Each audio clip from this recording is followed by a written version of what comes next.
Hey Rebels, my name is Matthew Barton and I'm the host of the Rebellion Brewing Podcast. Today's episode is all about beautiful, delicious, aromatic Saskatchewan hops.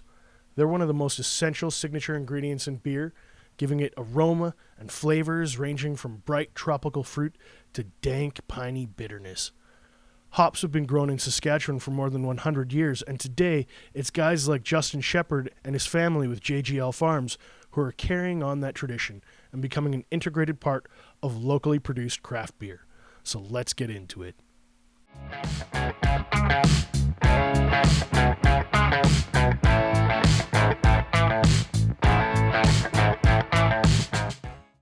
Justin, welcome to the show.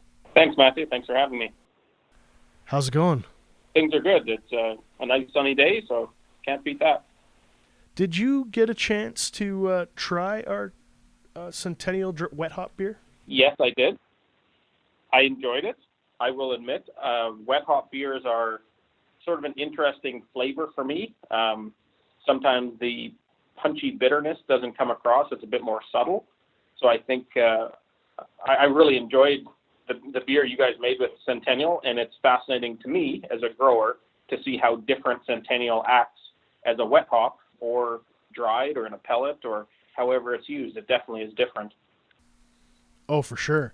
When we picked up those hops from your place, as Mark and I were driving back to the city, he was saying the Centennial wet hop beer is going to really split the crowd. He said it's either going to have really hardcore fans who love it and get it, or it's going to turn a lot of people off because they just haven't had a wet hop beer before. I completely agree with that. And I'm one of those, I appreciate the beauty of it, but a wet hop beer is actually not where I see the highest quality being able to showcase its characteristics. I guess for the sake of the audience, I should probably qualify that we went to your guys' vineyards and we picked up a bunch of Centennial hops the morning of and raced back to the brewery back from the Moosomin area all the way to Regina just to get those fresh hops into the kettle. Yeah, it's a stressful proposition, I would say, because as the grower, we're trying to harvest them and make sure that we can.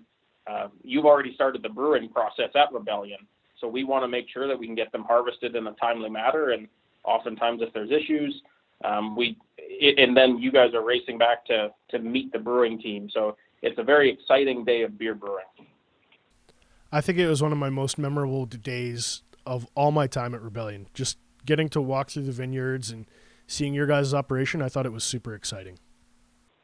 Yeah, that's fantastic. We love hosting people. We love people coming out and really seeing something new and unique. And some people have had the chance to go out to the traditional hop growing areas and see them. So hopefully now being local and being a couple hours from Regina, a bit further from Saskatoon, more people like yourself can come out and can experience those moments.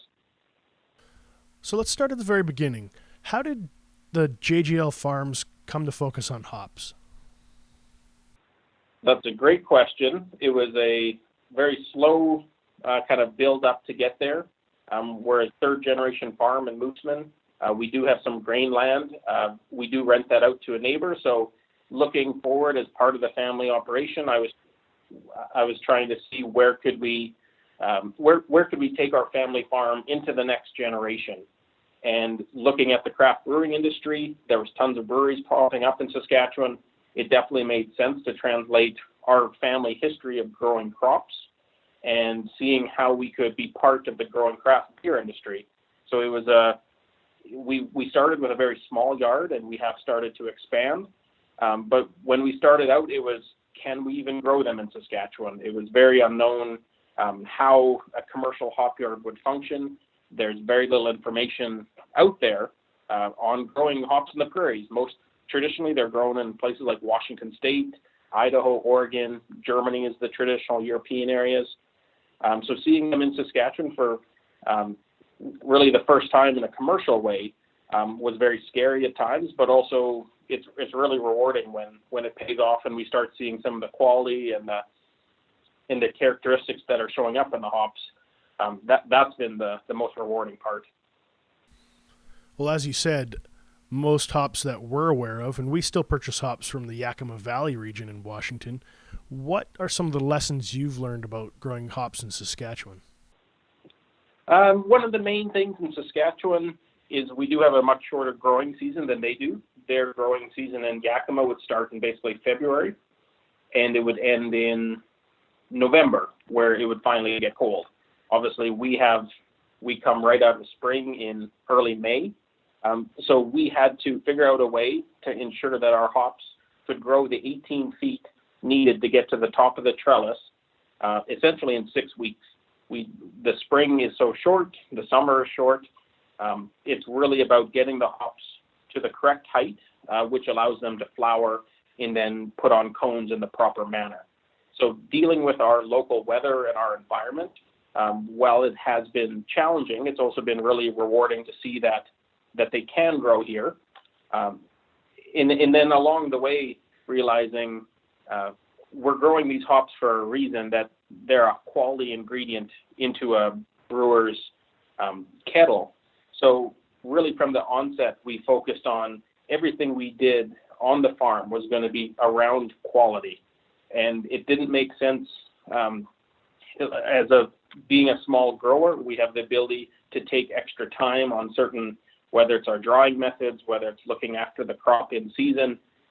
There was no excuse for us not to focus on quality. And I would say that's one of the similarities between us and craft brewers is sometimes people are skeptical, whether it's a brewer, whether it's a consumer. And we've had to work hard to convince people that our quality is excellent. It's noticeable. It can be different in certain characteristics, and to be proud of that,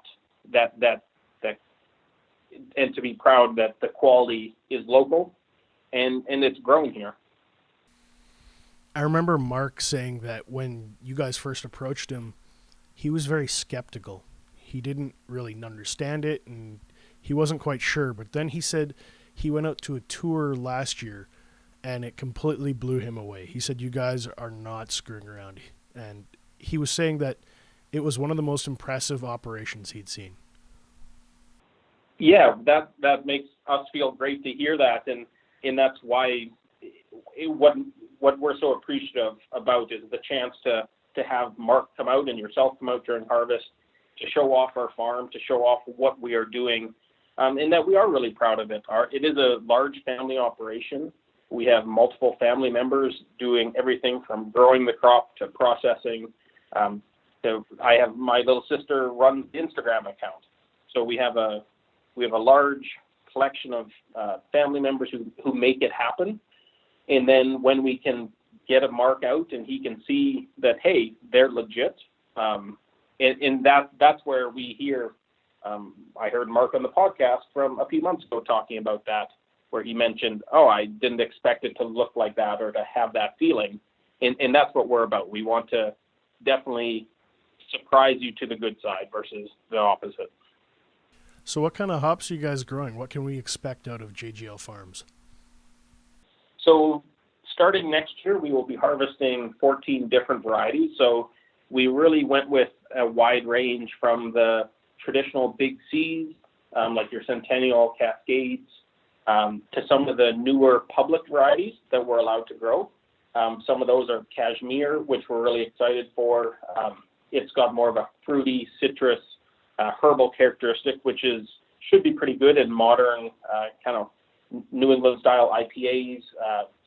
So we should have a hop for, if you name a beer style, we probably have a hop that would fit in and be able to participate. And that's where we want to, different brewers have different seasons.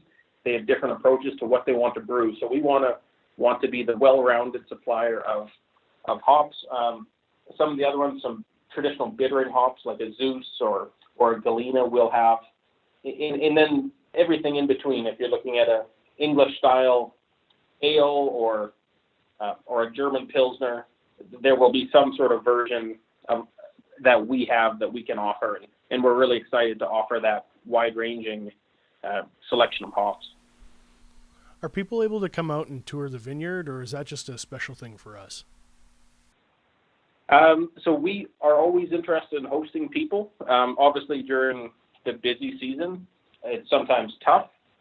We love hosting field days, and hopefully we can get brewers out there through the Sask craft brewing industry. But we definitely would love to see if Rebellion wanted to bring your staff out for a day and learn about hops and do your own sort of staff training about hops. We would love to see that going forward, where we are very open about what we're doing. We'll talk about different techniques and what kind of makes us unique. And we're just very proud to show off our operation. In my imagination, in your space, it's throwing out a few blankets and having a spread. We have a nice lunch, and then you get to walk through the vines and you get to smell that hop character in that air. Like, it just seems to permeate the air and get in your clothes and skin. It's really cool. Yeah, and you were there at harvest at a great time when all the varieties have terrific aromas to them. So essentially starting September is when the plants reach maturity, and at that point then it's just and there's so many different smells, as you allude to. It's fantastic. Well, one of the things we usually do on the podcast is we share a beer, but unfortunately you're on the phone today, so I was thinking I would just tell you about a beer I just had about 5 minutes ago. Perfect. And because you are a hop farmer, because you are the hops guy, what I selected was our double hazy IPA. It's juicy and fruity. It's hoppy as hell. Like, it is thick. It's like orange juice with kind of like this cantaloupe character. I think what you traditionally like in an IPA, or what you would want in hops, I think you're going to find it in the double hazy IPA. That sounds delicious. I guess for listeners, by the time this episode airs, the beer is going to be out for about a week and a half, 2 weeks. I would say don't wait. Get some now, because it's not designed to age. It's not designed to last. Those hop characteristics are really volatile, and they fade away quickly. So you want to get a beer like this super fresh, super fast. Yeah, and that's the same as the fresh hop beer that we did this fall. It's at its best early on, and hops they do degrade over time, as you mentioned. So really, anything that's really hoppy or has a lot of aromas, definitely go for it real quick. So what's next for JGL Farms? What's coming up next year? That I know we touched on it a bit, but I'm sure you guys got a 5-year, 10-year plan. Yeah, so we continue this year we harvested 6 varieties. We planted the remainder of the field. We didn't harvest any of those new varieties this year. We wanted to build good rootstock and to improve, so to make sure that next year they respond really well. So next year we'll harvest 14 varieties, and we're really excited to see how they do.